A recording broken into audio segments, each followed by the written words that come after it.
और गलती हो गया वही तो हम देख रहे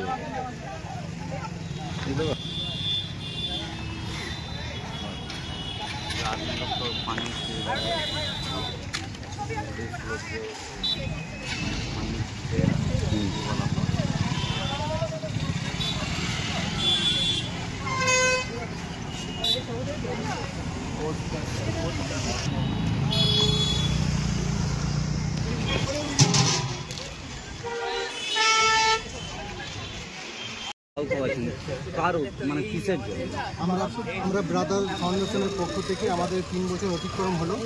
তো প্রত্যেক বছরই আমরা ত্রিবেণী মোড়ে এই গ্রীষ্মের দাবদাহ থেকে আমরা পথে চলতে মানুষদেরকে জল শরবত এবং ছোলা এবং বাতাসা দিয়ে আমরা মানুষদেরকে সাহায্য করছি। এই আমরা এই জল খাওয়াচ্ছি। আপনারা কতজনকে তাও এখনো পর্যন্ত? আমাদের এখন আপাতত প্রায় 4000-এর মতন আমরা আয়োজন করি। এর পরবর্তীকালেও কি আপনারা এই আমরা জল চাই?